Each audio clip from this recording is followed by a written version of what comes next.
El despertador sonó a las 5 de la mañana como todos los días desde hace 40 años. Mateo abrió los ojos despacio y se quedó mirando el techo agrietado de su pequeña habitación en Vallecas, ese barrio de trabajadores donde las paredes conocen más secretos que los curas en confesión. Tenía 60 años recién cumplidos y cada uno de esos años pesaba sobre su espalda como sacos de cemento que nunca pudo soltar. Sus manos curtidas por el volante del taxi buscaron a tientas el botón para apagar ese ruido insoportable que le recordaba que la vida no espera a nadie y que las facturas tampoco. Se levantó con el crujido habitual de las rodillas que protestaban cada mañana. La casa estaba en silencio. Ese silencio que se hace más pesado desde que su esposa Rosario murió hace 3 años, dejándolo solo en ese piso de 2 habitaciones donde criaron a su única hija, Clara. Caminó hacia el baño arrastrando un poco los pies y se miró en el espejo manchado que hacía tiempo necesitaba ser cambiado. ¿Pero para qué? Si total, él ya no tenía a quién impresionar. Lo que vio fue lo de siempre. Un hombre mayor con el pelo completamente blanco, la piel bronceada de tanto sol madrileño atravesando el parabrisas, arrugas profundas alrededor de los ojos que habían visto demasiadas cosas en las calles de Madrid durante décadas de trabajar la noche. Se afeitó despacio, porque las manos ya no eran tan firmes como antes, y luego se duchó con agua que apenas salía tibia, porque el calentador era viejo, igual que todo en esa casa.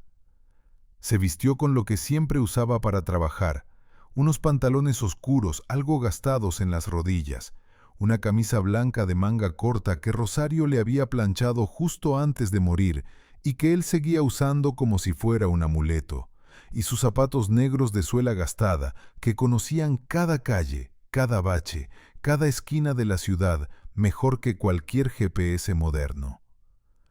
Bajó las escaleras del edificio sin ascensor porque nunca lo hubo y probablemente nunca lo habría. En el portal se cruzó con la señora Amparo que volvía de comprar el pan recién hecho en la panadería de la esquina. «Buenos días, Mateo. Vas al trabajo tan temprano como siempre, ¿eh?», le dijo ella con esa sonrisa de vecina que conoce tu vida entera. «Buenos días, doña Amparo», respondió él, tocándose la frente como si tuviera una gorra invisible. El taxi no se maneja solo y las calles tampoco se llenan solas.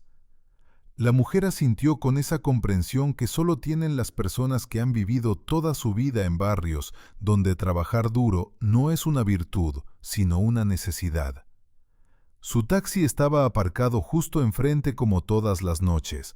Un Ford viejo del año 2008 con más de 400,000 kilómetros en el cuentakilómetros, la pintura blanca amarillenta por el tiempo, la franja roja descolorida, el interior oliendo a ese ambientador de pino que nunca lograba disimular del todo el olor a cigarrillos de los clientes y a los años de sudor y lágrimas y risas que ese coche había presenciado. Abrió la puerta con ese chirrido metálico que ya era música familiar para sus oídos y se sentó en el asiento del conductor que tenía la forma exacta de su cuerpo después de tantos años. Giró la llave y el motor tosió un poco antes de arrancar como un viejo que se despierta de mala gana. Condujo hacia el centro por las calles vacías de la madrugada, cuando Madrid todavía duerme, y solo están despiertos los panaderos, los barrenderos, los taxistas y los que vuelven de fiesta con los ojos rojos y las promesas rotas. Conocía cada semáforo, cada rotonda, cada atajo que los GPS nunca encontrarían. Llegó a la parada de taxis de Atocha y se puso en la fila detrás de otros 3 coches cuyos conductores conocía de toda la vida. Manolo, que tenía problemas con su hijo drogadicto, Paco, que acababa de divorciarse por 3ª vez, y Ramón, que jugaba todo su dinero en las tragaperras y luego lloraba borracho en los bares. La primera carrera del día fue un ejecutivo joven con traje caro y maletín de cuero que iba al aeropuerto corriendo porque se le había hecho tarde. Ni siquiera dijo buenos días, solo gritó, «Barajas Terminal 4» y «Rápido, por favor, que pierdo el vuelo». Mateo condujo en silencio, esquivando el tráfico que empezaba a formarse, mientras el tipo en el asiento trasero tecleaba furiosamente en su móvil, maldiciendo en voz baja. Cuando llegaron, el hombre le tiró el dinero justo sin propina y salió corriendo sin cerrar bien la puerta. Mateo tuvo que bajarse para cerrarla él mismo. Así pasaron las horas entre carreras cortas y largas, entre clientes amables que contaban sus vidas y clientes groseros que lo trataban como si fuera invisible, o peor, como si fuera parte del mobiliario del coche. Sobre el mediodía paró en un bar de esos antiguos cerca de la Puerta del Sol, donde todavía servían el menú del día por 10 euros. Se sentó en la barra y pidió lo de siempre: un plato de lentejas con chorizo, un filete de pollo a la plancha, pan, una cerveza pequeña y un café solo. Comió despacio, masticando bien, porque ya no tenía todos los dientes originales y las dentaduras postizas le molestaban si comía muy rápido. En la mesa de al lado había un grupo de turistas ingleses mirando mapas en sus teléfonos, completamente perdidos, tratando de encontrar el Museo del Prado. Mateo terminó su café, se acercó a ellos y con el inglés básico que había aprendido a base de llevar extranjeros durante años, les explicó cómo llegar. Los turistas le agradecieron efusivamente y le quisieron dar dinero, pero él rechazó con la mano. «No hace falta, disfruten de Madrid». Ellos insistieron y al final aceptó 2 euros solo para no ofenderlos. Volvió a su taxi y continuó trabajando toda la tarde. Llevó a una señora mayor al hospital para su quimioterapia y ella lloró todo el camino, hablando de cómo tenía miedo de morir sola porque sus hijos vivían en Alemania y nunca la visitaban. Mateo la escuchó en silencio, y cuando llegaron, apagó el taxímetro y le dijo: «Tranquila, señora, que Dios no abandona a los suyos. No le cobro nada, y que le vaya bien el tratamiento». La mujer le besó la mano con lágrimas en los ojos.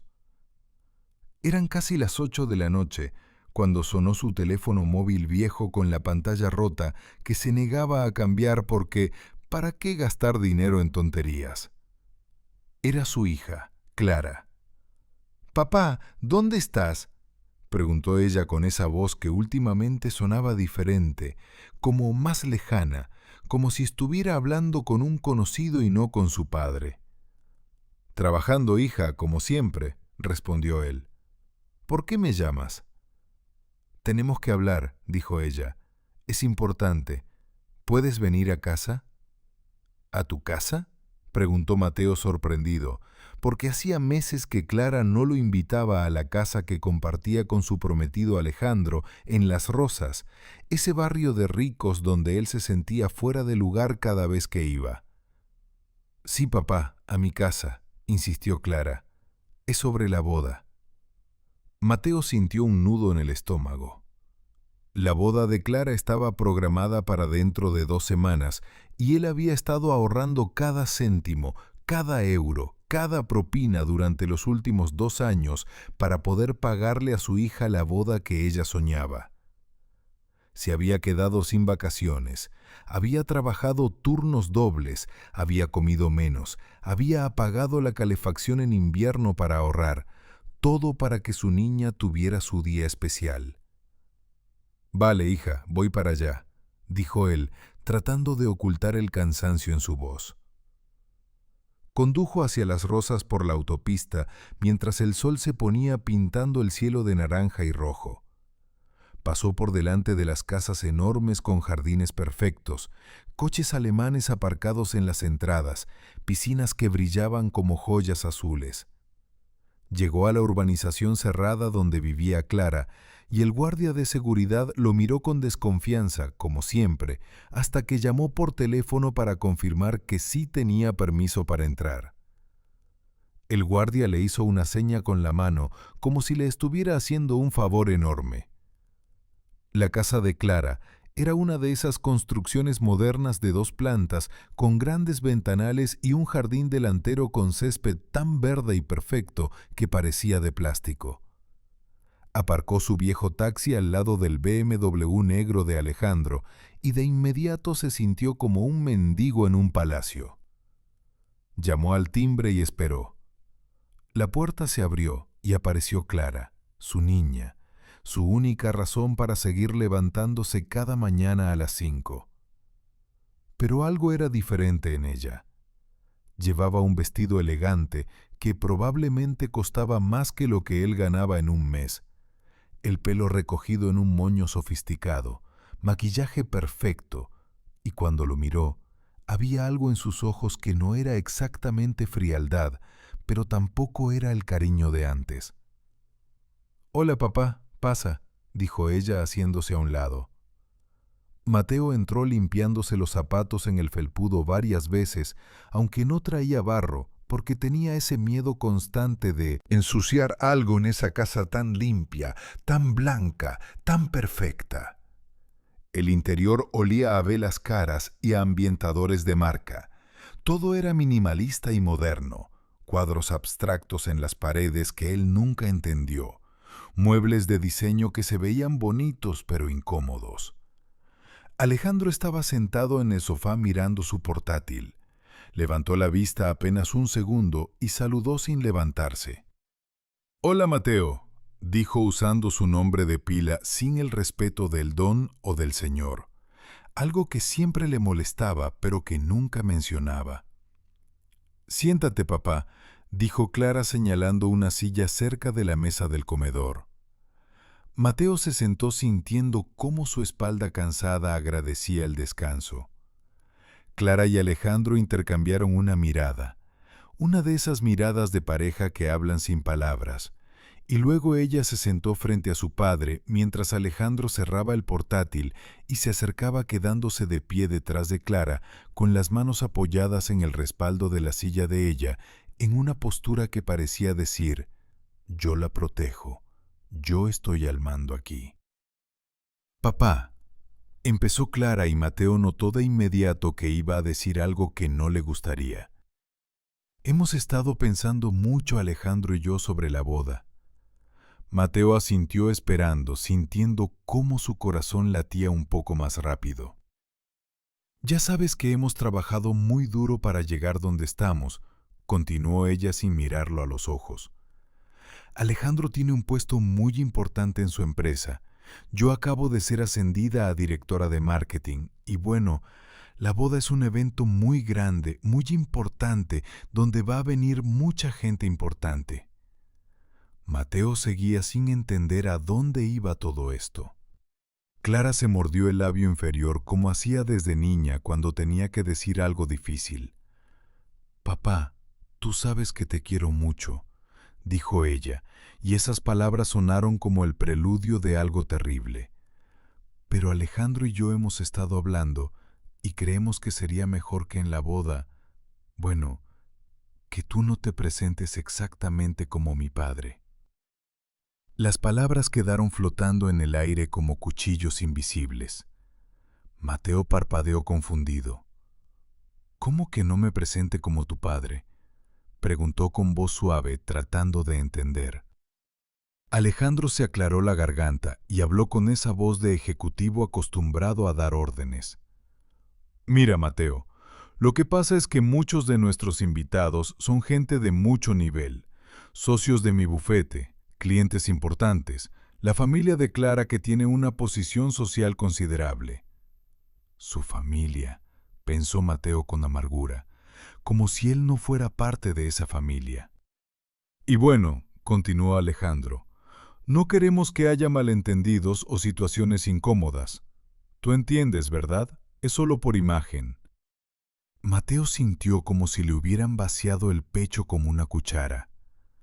qué situaciones incómodas?, preguntó, aunque ya sabía la respuesta. Clara finalmente lo miró y en sus ojos había vergüenza, pero también determinación.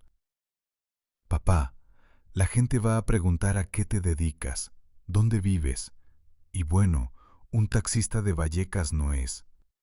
Exactamente el perfil que encaja con la imagen que queremos proyectar en la boda. Las palabras cayeron sobre Mateo como piedras. Su propia hija, la niña que él había criado solo después de que Rosario muriera, la niña a la que le había dado todo lo que tenía y lo que no tenía, estaba avergonzada de él. «¿Entonces qué quieres que haga?», preguntó Mateo con voz temblorosa. «¿Que no vaya a tu boda?». «No, papá, no es eso», se apresuró a decir Clara. «Claro que queremos que vengas, eres mi padre, pero pensamos que podrías, no sé, decir que eres algo diferente». Mateo la miró sin comprender. Alejandro suspiró con impaciencia. «Lo que Clara intenta decir es que podríamos presentarte como el conductor de la familia, alguien que trabaja para nosotros, un empleado de confianza, así la gente no hace muchas preguntas y todos contentos». El silencio que siguió fue tan denso que se podía cortar con un cuchillo. Mateo miró a su hija, buscando alguna señal de que esto era una broma de mal gusto, pero Clara desviaba la mirada y se retorcía las manos. «Un empleado», repitió Mateo lentamente. «¿Quieres que en tu boda yo me haga pasar por tu empleado, no por tu padre?» «Es solo una formalidad, papá», dijo Clara con voz suplicante. «Nadie tiene que saber la verdad, así evitamos preguntas incómodas y todos pasamos un buen rato». «Además», añadió Alejandro cruzándose de brazos, «no es tan diferente de la realidad. Técnicamente tú conduces un coche para ganarte la vida. Nosotros tenemos un conductor. ¿Cuál es la diferencia?». Mateo se puso de pie lentamente. Sus rodillas protestaron, pero él no les hizo caso. Miró a Clara, su niña que ya no era su niña, y sintió algo quebrarse dentro de su pecho, algo que llevaba tiempo agrietándose, pero que ahora se rompía completamente. «La diferencia», dijo con voz baja pero firme, «es que yo soy tu padre. Yo te cambié los pañales cuando eras bebé. Yo me quedé despierto toda la noche cuando tenías fiebre. Yo trabajé 2 turnos diarios para pagarte la universidad privada que querías. Yo lloré solo en mi habitación cada cumpleaños tuyo que pasó después de que tu madre muriera, porque sabía que te hacía falta». Clara abrió la boca para hablar, pero Mateo levantó la mano. «No he terminado», dijo él. «He vendido mi reloj que me regaló tu madre. He dejado de comprar medicina para mis dolores de espalda. He comido pan con tomate durante semanas para ahorrar cada euro para tu boda.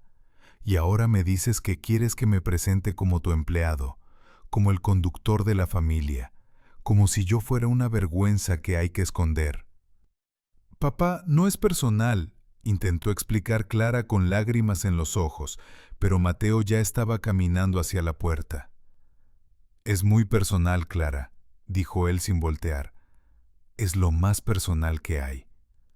Abrió la puerta y antes de salir se giró una última vez. «Iré a tu boda», dijo con voz calmada que escondía una tormenta, «porque te prometí que estaría ahí, y yo cumplo mis promesas aunque tú hayas olvidado las tuyas. Pero que quede claro, ese día todos van a saber exactamente quién soy». Cerró la puerta detrás de él dejando a Clara llorando y a Alejandro maldiciendo en voz baja.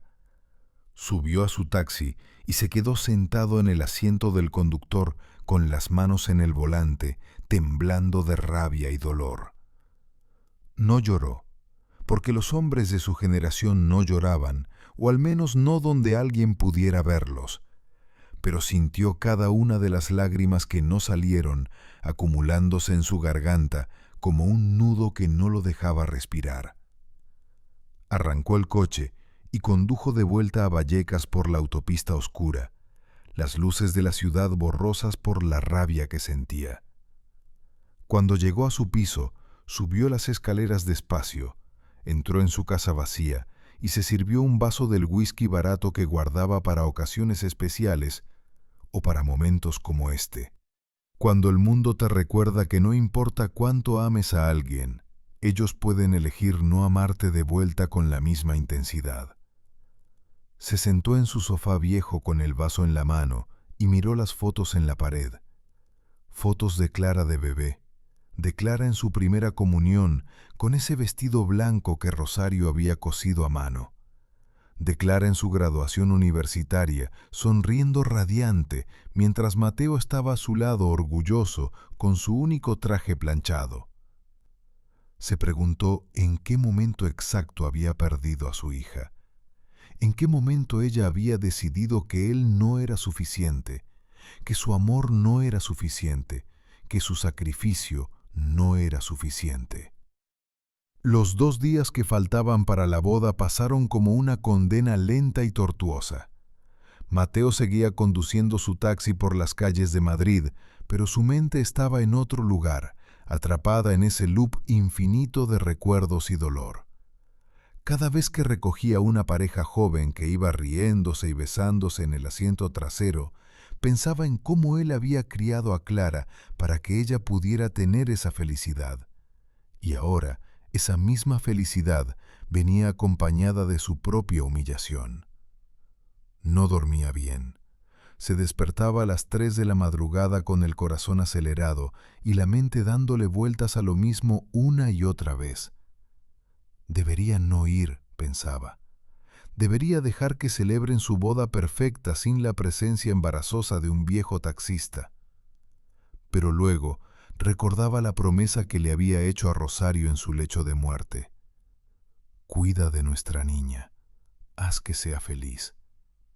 Y sabía que tenía que estar allí, aunque le costara cada gramo de dignidad que le quedaba. La mañana de la boda amaneció con un cielo despejado y un sol brillante que parecía burlarse de su estado de ánimo. Mateo se afeitó con más cuidado que nunca. Se duchó con agua caliente que pagó de más en la factura solo por ese día y sacó del armario su único traje bueno, el mismo que había usado en el funeral de Rosario hace 3 años. Era un traje negro sencillo que había comprado de segunda mano en un mercadillo, pero que había mandado a planchar a la tintorería de la esquina para que se viera decente. Se miró en el espejo después de vestirse y lo que vio fue un hombre intentando desesperadamente encajar en un mundo que no era el suyo, un pez tratando de respirar fuera del agua. Llegó al lugar de la celebración 2 horas antes de que empezara la ceremonia porque quería asegurarse de no llegar tarde y darle a Clara una excusa más para avergonzarse de él. El salón de eventos estaba en una finca enorme en las afueras de Madrid, uno de esos lugares que anuncian en revistas de bodas de lujo, con jardines perfectos, fuentes con estatuas de mármol y un edificio principal que parecía un palacio pequeño. El aparcamiento ya estaba medio lleno de coches caros, Mercedes, Audis, BMWs y un par de Porsches que probablemente costaban más de lo que él ganaría en toda su vida. Aparcó su viejo taxi en un rincón lejano, lo más escondido posible, como si el coche también sintiera vergüenza de estar allí. Caminó hacia la entrada principal donde había un recibidor decorado con flores blancas y doradas que debían costar una fortuna. Había varios empleados del catering corriendo de un lado a otro con bandejas y arreglos florales, y en medio de todo ese caos organizado, vio a Clara por primera vez ese día. Llevaba un vestido de novia que era una obra de arte, blanco impoluto con encajes delicados y una cola larga que 2 chicas jóvenes intentaban arreglar. Su pelo estaba recogido en un peinado elaborado, lleno de pequeñas flores blancas. El maquillaje la hacía verse como una princesa de cuento de hadas, y por un momento Mateo olvidó todo el dolor y solo vio a su niña en el día más importante de su vida. Dio un paso hacia ella, pero antes de que pudiera llamarla, apareció Alejandro de la nada. El novio, Llevaba un smoking impecable que probablemente costaba más que 3 meses del alquiler de Mateo. El pelo engominado hacia atrás y esa sonrisa de tiburón que siempre ponía cuando estaba a punto de decir algo desagradable. «Mateo, llegaste», dijo sin un ápice de calidez en la voz. «Necesito hablar contigo un momento». Lo agarró del brazo con más fuerza de la necesaria y lo llevó hacia un pasillo lateral lejos de donde Clara podía verlos. «Escucha», empezó Alejandro bajando la voz, pero manteniendo ese tono condescendiente de quien habla con alguien que considera inferior. «Sé que tuvimos esa conversación incómoda hace unos días, pero necesito que entiendas muy bien cómo van a ser las cosas hoy». Mateo se quedó callado, esperando el siguiente golpe. «Hay mucha gente importante aquí», continuó el novio. «Socios de mi bufete que manejan casos de millones de euros. La familia de Clara, que tiene conexiones en todas las industrias importantes del país. Inversores, políticos, gente que puede hacer o destruir carreras con una sola palabra. ¿Y tú? Bueno, tú eres el padre de Clara, y eso es respetable, pero hoy no puedes presentarte como tal». La sangre de Mateo empezó a hervir, pero mantuvo la compostura. «Ya hablamos de esto, Alejandro», dijo con voz tensa, «y ya te dije que no voy a fingir ser algo que no soy». Alejandro se rió con una risa breve y cruel. «Mira, Mateo, o juegas según mis reglas, o vas a hacer que este día sea un desastre para Clara, y sé que no quieres eso, ¿verdad? Es simple. Cuando la gente te pregunte quién eres, tú dices que eres el conductor de confianza de la familia, un empleado leal que ha trabajado para nosotros durante años, y listo, todos contentos. Nadie hace preguntas incómodas, nadie se pregunta cómo una directora de marketing de alto nivel tiene un padre taxista de Vallecas. Mateo sintió cómo las palabras eran como ácido quemándole la garganta.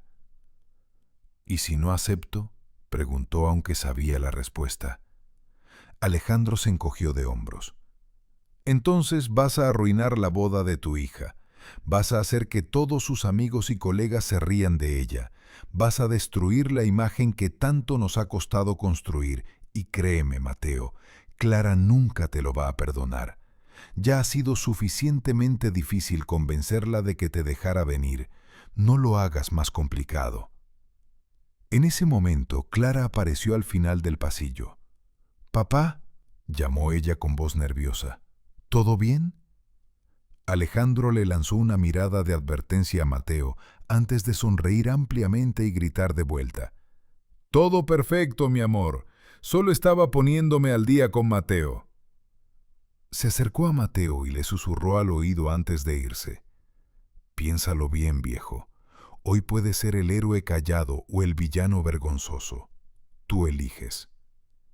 Y se fue dejando a Mateo solo en ese pasillo, con el peso de una decisión imposible sobre sus hombros. Las siguientes 3 horas fueron un borrón de actividad.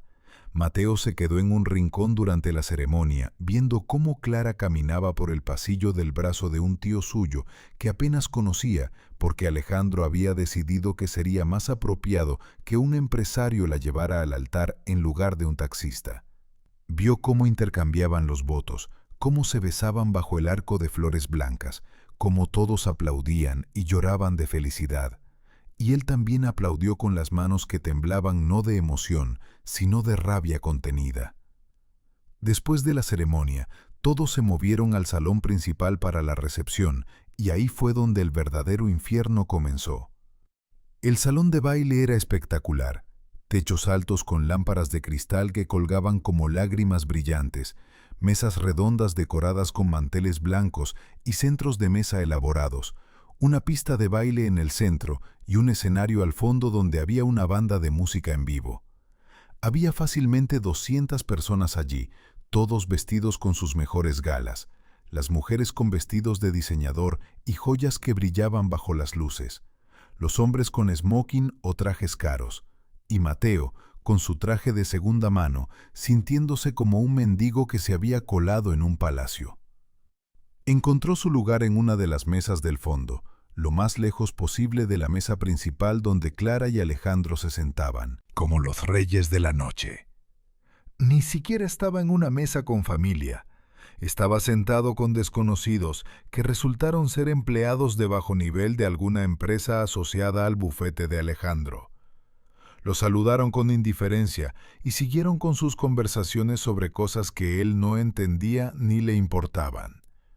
Comió en silencio lo que le sirvieron, un plato tras otro de comida cara que probablemente era deliciosa, pero que a él le sabía a ceniza, porque cada bocado era un recordatorio de su humillación. Entonces empezaron los discursos. Primero habló el padre de Alejandro, un hombre alto e imponente con pelo gris perfectamente cortado que trabajaba como juez en el Tribunal Supremo.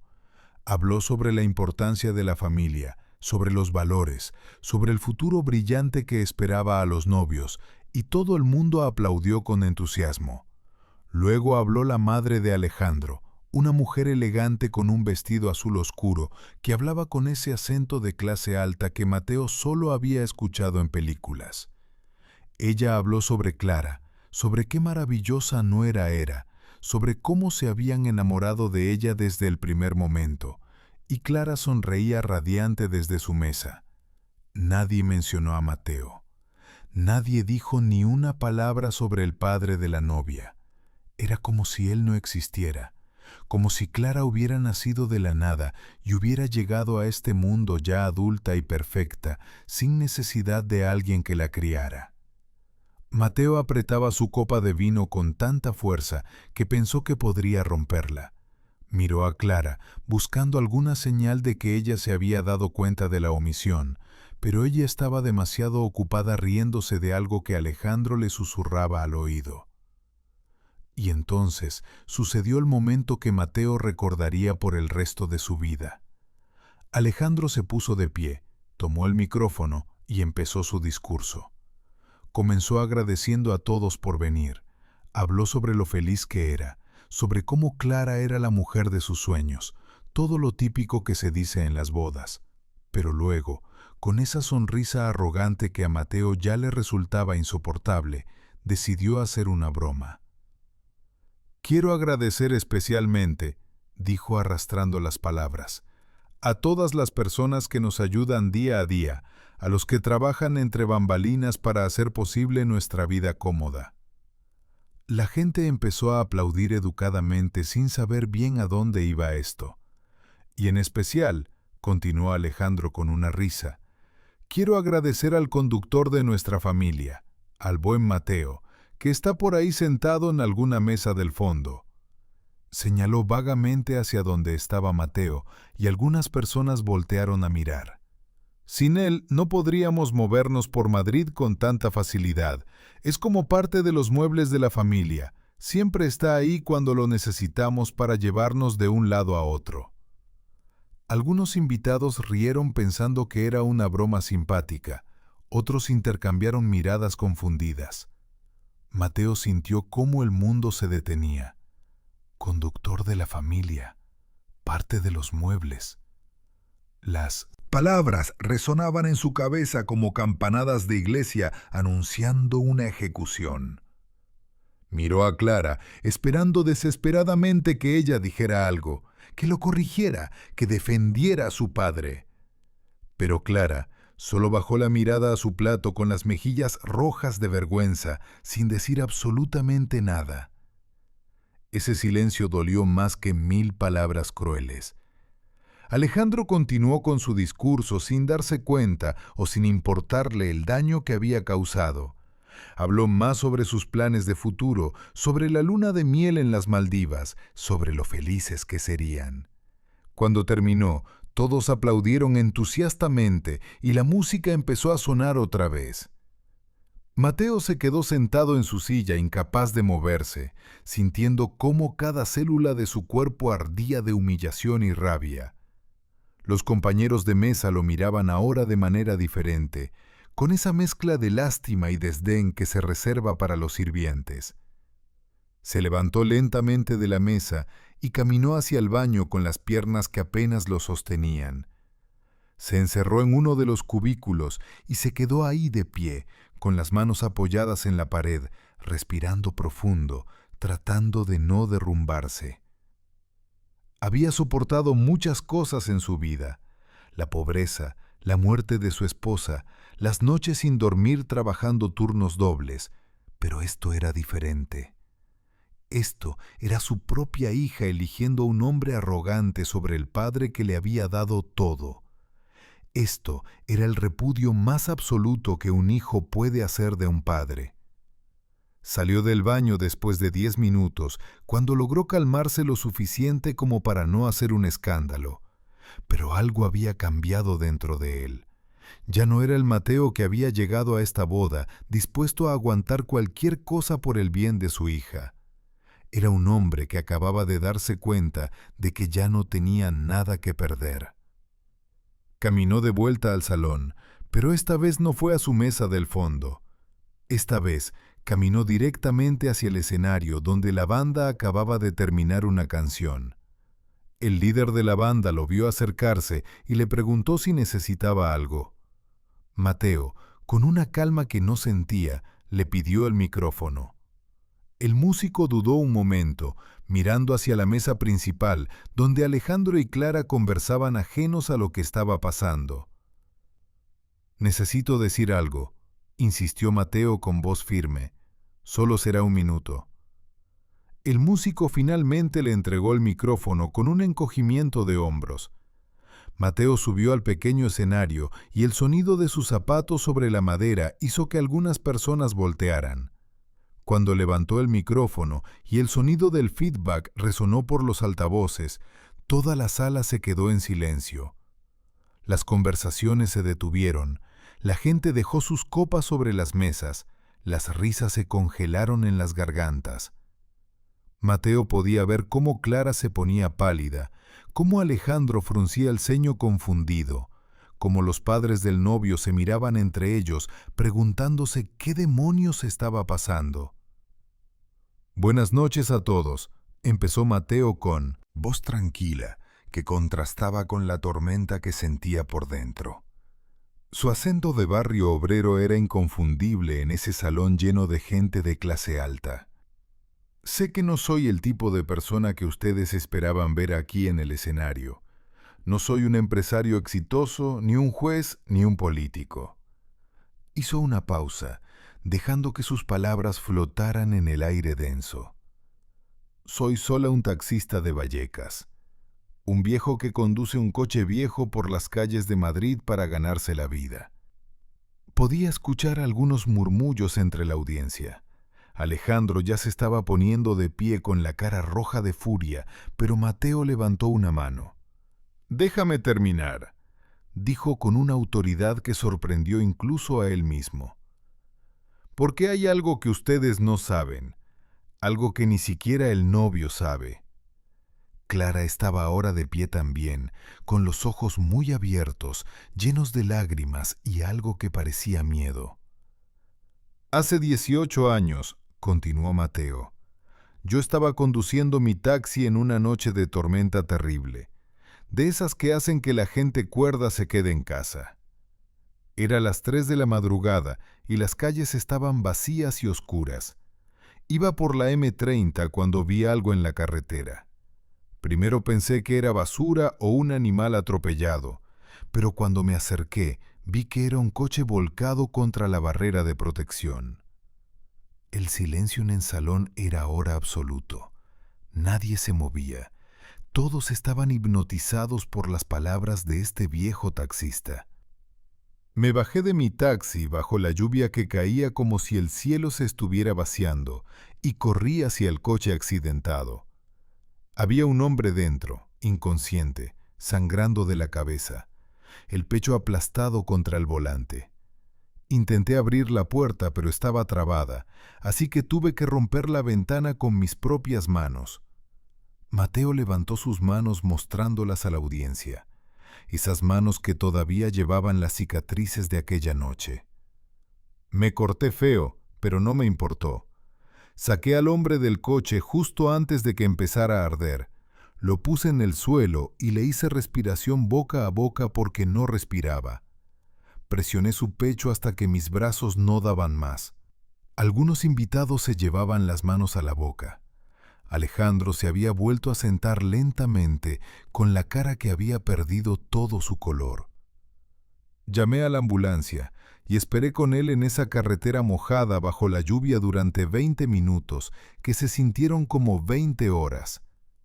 Cuando los paramédicos llegaron, me dijeron que si yo no hubiera parado, si hubiera pasado de largo como seguramente hicieron los otros coches antes que yo, ese hombre habría muerto ahí mismo esa noche. Mateo hizo otra pausa, dejando que el peso de sus palabras se hundiera en la conciencia de todos. Nunca supe el nombre del hombre, continuó con voz que empezaba a quebrarse un poco. Los paramédicos se lo llevaron y yo me fui a mi casa.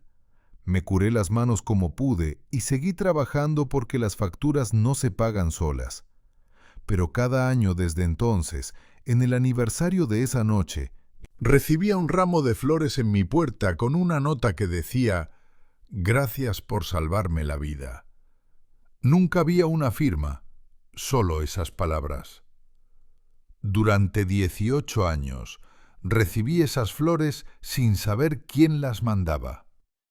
Mateo miró directamente a Alejandro, que ahora estaba completamente inmóvil como una estatua. Hasta hace 2 semanas, cuando vine a casa de mi hija para hablar sobre esta boda, no sabía quién era ese hombre que salvé. Pero cuando estaba esperando en la sala, vi una foto en la repisa de la chimenea. Una foto de un hombre mayor, muy elegante, con los brazos alrededor de un Alejandro joven. Y debajo de la foto había una placa que decía: «En memoria de don Roberto Ruiz, padre amado que nos dejó hace 2 años».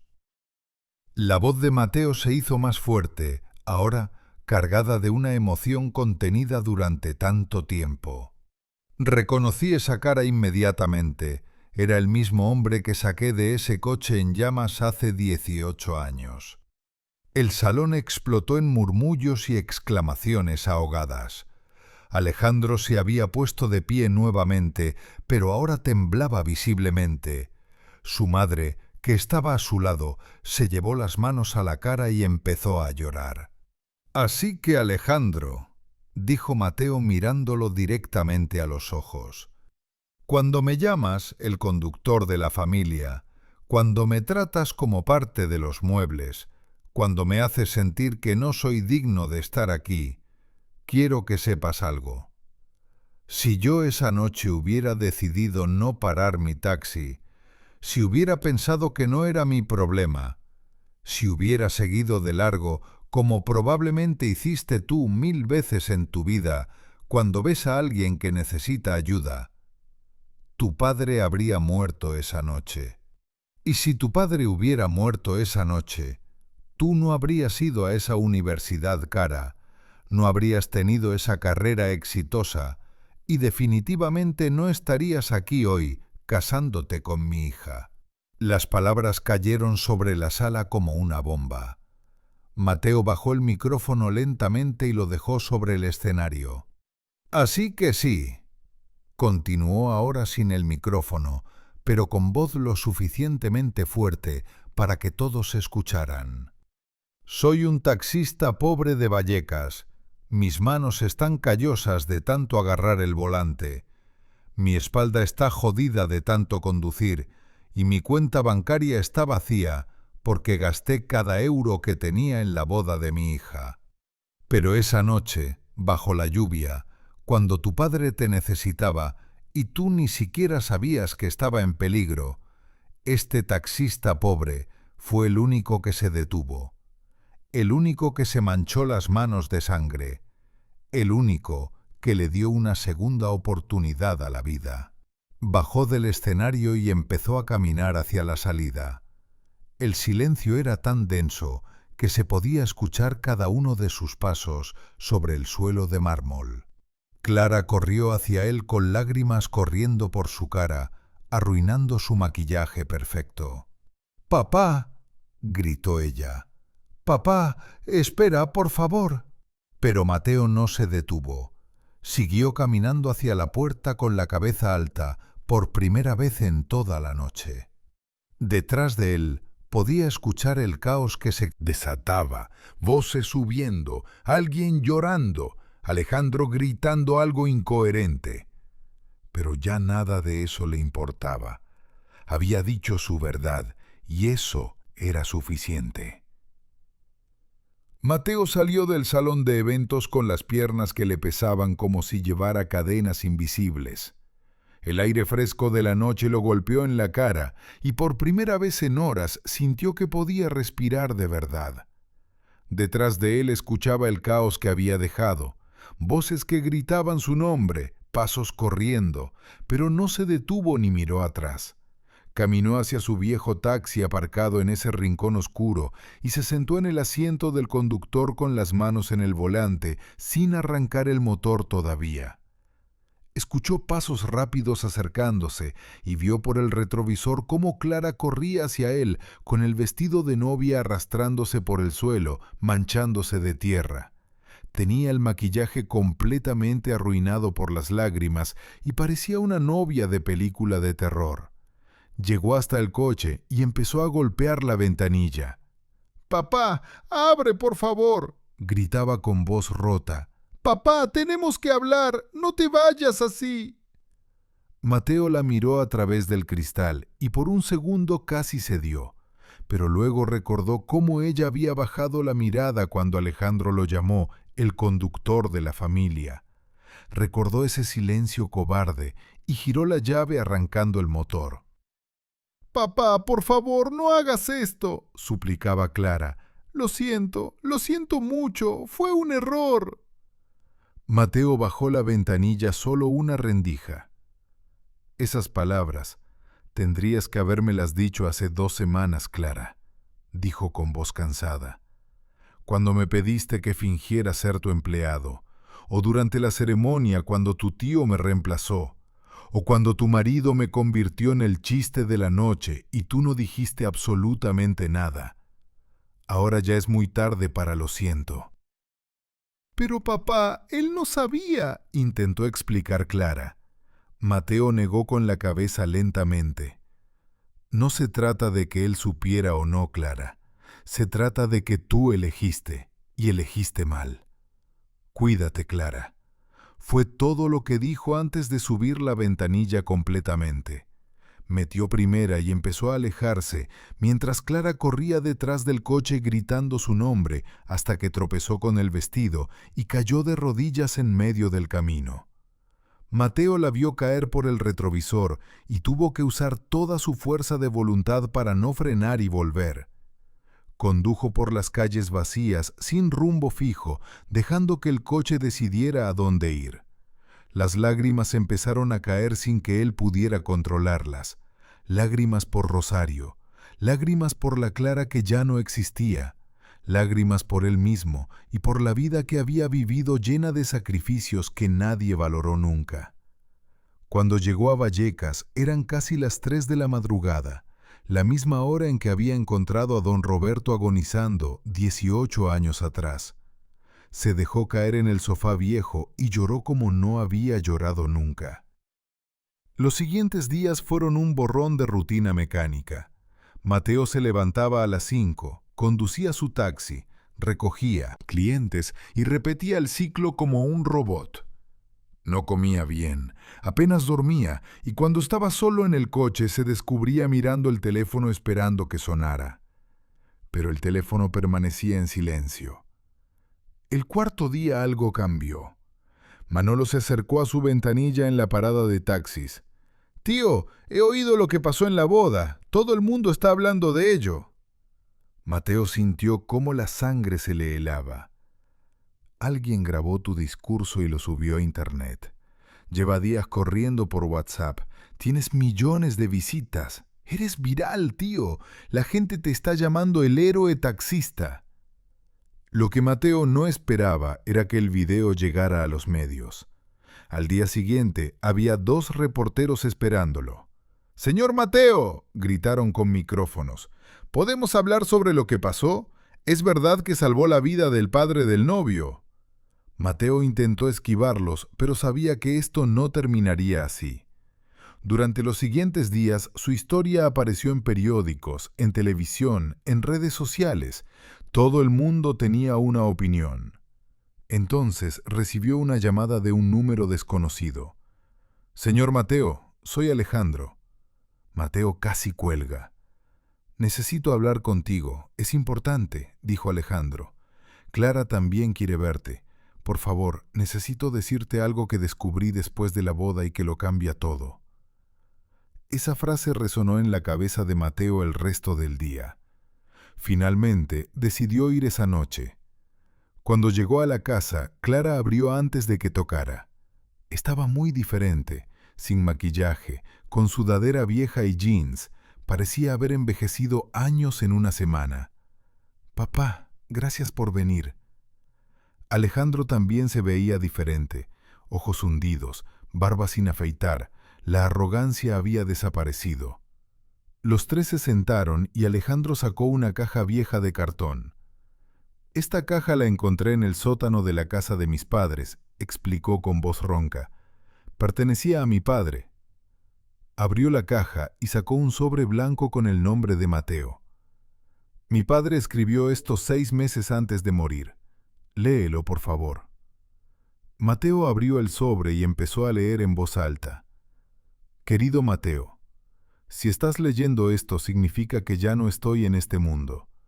Durante 18 años te he enviado flores, pero nunca tuve el valor de buscarte personalmente. La verdad es que tenía vergüenza. Verás, aquella noche no estaba solo en el coche, iba con una mujer que no era mi esposa. Había estado teniendo una aventura y esa noche íbamos a un hotel.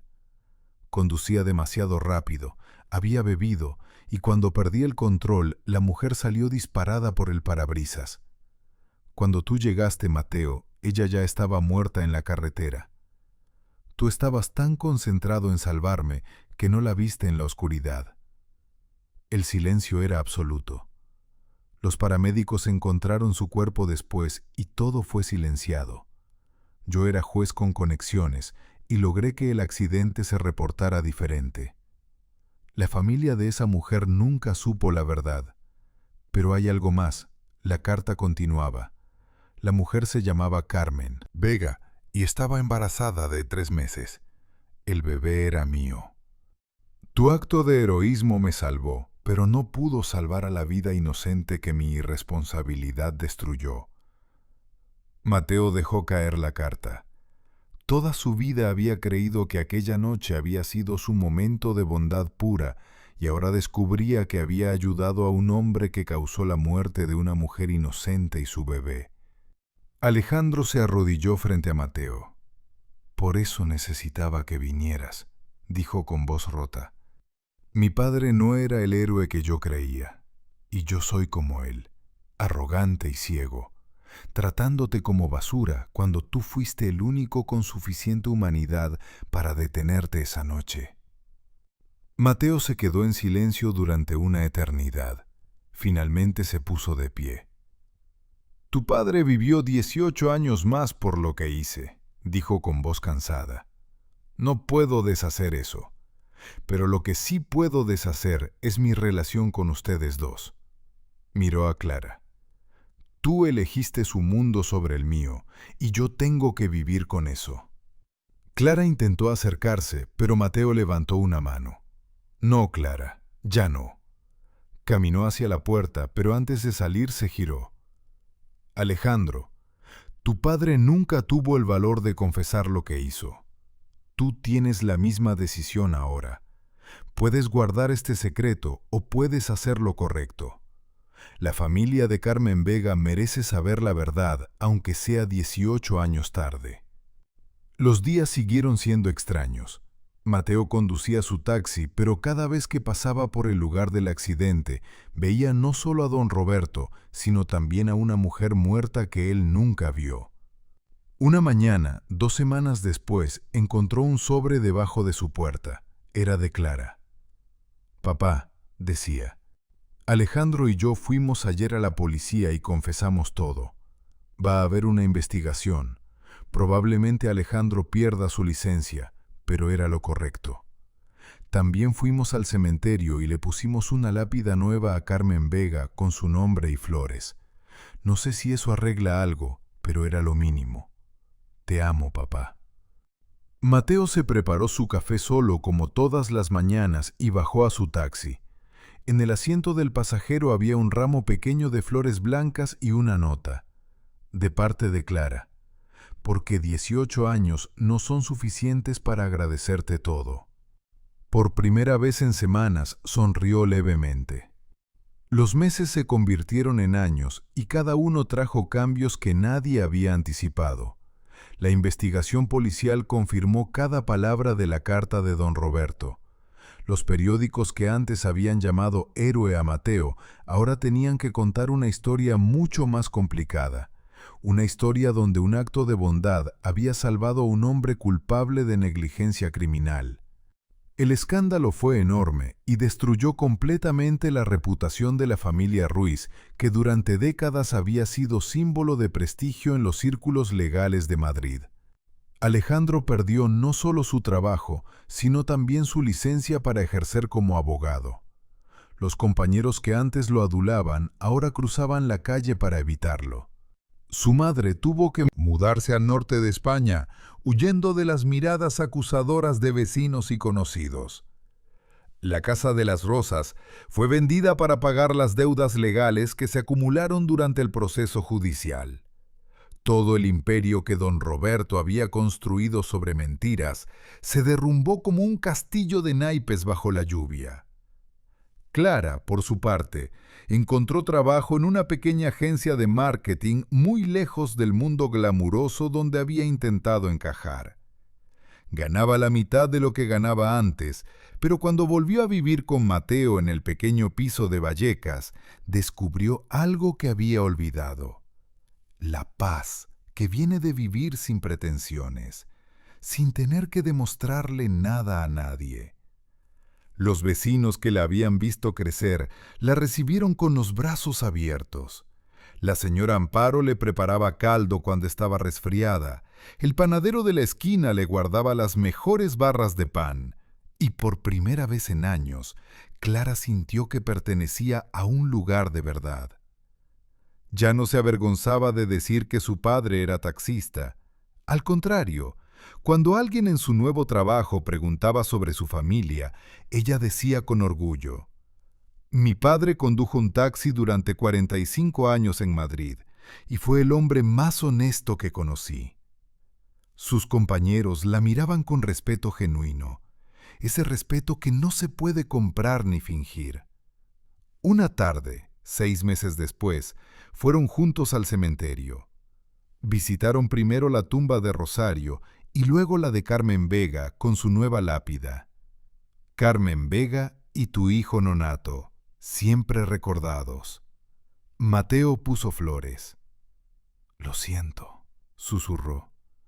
Siento no haber llegado a tiempo para ti. Un año después del regreso de Clara a Vallecas, ella anunció durante el desayuno que había conocido a alguien. «Es diferente, papá», dijo, con esa luz en los ojos que Mateo no veía desde que era adolescente.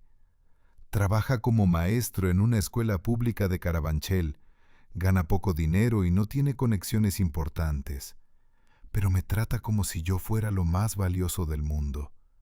Me hace reír, papá, me hace sentir que puedo ser yo misma sin fingir ni esconder nada. Me gustaría que lo conocieras». Mateo sintió algo cálido expandirse en su pecho. «Por supuesto, hija. Tráelo a cenar el domingo, y esta vez, si se burla de mi tortilla, lo echo a patadas». Clara se rió, con esa risa que había estado ausente durante tanto tiempo. Una risa libre y genuina que llenó la cocina de música. El domingo llegó un hombre joven con jeans gastados y una camisa simple pero limpia. Se llamaba David, y cuando le dio una mano a Mateo, lo hizo con firmeza pero con respeto, mirándolo directamente a los ojos. «Señor Mateo, es un honor conocerlo. He oído mucho sobre usted. dijo con sinceridad que no se podía fingir. Cenaron tortilla de patatas que Mateo preparó con especial cuidado y David comió 3 porciones grandes, diciendo que era la mejor que había probado en su vida. Después de la cena, hablaron de fútbol, de política, de la vida en Madrid, de las dificultades del sistema educativo público. Y Mateo vio cómo Clara miraba a David con el amor puro y simple que toda hija debería tener por su pareja, sin cálculos ni ambiciones escondidas, solo afecto genuino. Mateo cumplió 65 y finalmente se retiró después de 45 años conduciendo. Sus compañeros organizaron una celebración en Atocha. Clara y David se casaron en una ceremonia pequeña en el ayuntamiento de Vallecas. David le pidió a Mateo que los llevara al altar y Mateo lo hizo con el corazón lleno. Esta era la boda que Clara merecía. 3 años después, Clara le dio la noticia de que estaba embarazada. «Va a ser niña, papá, y queremos ponerle Rosario». Mateo lloró abiertamente de felicidad. Cuando nació la bebé, Mateo la cargó en el hospital y le susurró: «Tu abuela habría estado tan orgullosa». Mateo tenía ahora 70 años. Sus rodillas estaban peor, su espalda le dolía constantemente. Había desarrollado diabetes, pero cada mañana, cuando el despertador sonaba a las 5, aunque ya no tenía que levantarse tan temprano, la costumbre no se iba. Bajaba a la cocina donde Clara preparaba el desayuno, mientras la pequeña Rosario jugaba. «Buenos días, abuelo», decía Clara besándolo. Mateo se sentaba, sintiendo una paz que nunca pensó que encontraría. Un día, recibió una llamada del hospital sobre Alejandro. Había tenido un accidente de coche. Cuando Mateo llegó, encontró a Alejandro con la pierna enyesada. «El accidente me hizo pensar en mi padre en esa noche», dijo Alejandro. «Quería agradecerle nuevamente por todo». Mateo se sentó a su lado. «Todos tenemos accidentes, Alejandro. Lo que importa es lo que hacemos después». Los años siguieron pasando. Mateo celebró su 75º cumpleaños rodeado de familia, que ahora incluía también un niño llamado Mateo en su honor. Entonces recibió una llamada informándole que había ganado el premio municipal al ciudadano ejemplar. La ceremonia sería en el ayuntamiento. El día de la ceremonia, Mateo se puso su viejo traje que ahora le quedaba grande. Cuando dijeron su nombre, subió al escenario despacio y recibió un diploma y una medalla. Le pidieron que dijera unas palabras. «No soy un héroe», dijo. «Soy solo un hombre que hizo lo que cualquier persona decente debería hacer.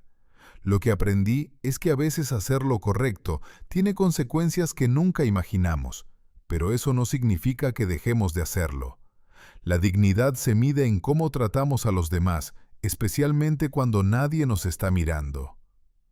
Varios meses después, Mateo se despertó a las 3 de la madrugada con un dolor agudo en el pecho. Supo inmediatamente lo que era. Llamó a Clara, que bajó corriendo. «Papá, aguanta, por favor», suplicaba. La ambulancia llegó y estuvo 3 días en cuidados intensivos. Al 4.º día pidió ver a Clara. «Necesito decirte algo», dijo con voz débil. «La noche que tu madre murió me hizo prometer que te cuidaría. Fallé en eso por un tiempo, pero tú encontraste tu camino. De vuelta. Eres mi orgullo, hija. Siempre lo has sido». «Tú eres mi héroe, papá», sollozaba Clara. «Siempre has sido mi héroe». Mateo se recuperó lo suficiente para volver a casa, aunque los doctores dijeron que su corazón estaba débil. Vivió 2 años más, tranquilos, viendo crecer a sus nietos. Ya no se levantaba a las 5. Su cuerpo no le permitía esa rutina de medio siglo, pero cada mañana agradecía por un día más. Una mañana de primavera, Mateo se despertó y supo que ese día sería diferente. Podía sentirlo en sus huesos. Se levantó despacio. Se vistió con su camisa blanca favorita que Rosario había planchado tantos años atrás y bajó a la cocina. Clara estaba preparando el desayuno. «Papá, ¿estás bien?», preguntó alarmada. «Estoy bien, hija. Solo quería prepararte tortilla por última vez». Cocinaron juntos en silencio. «Te quiero, Clara», dijo él.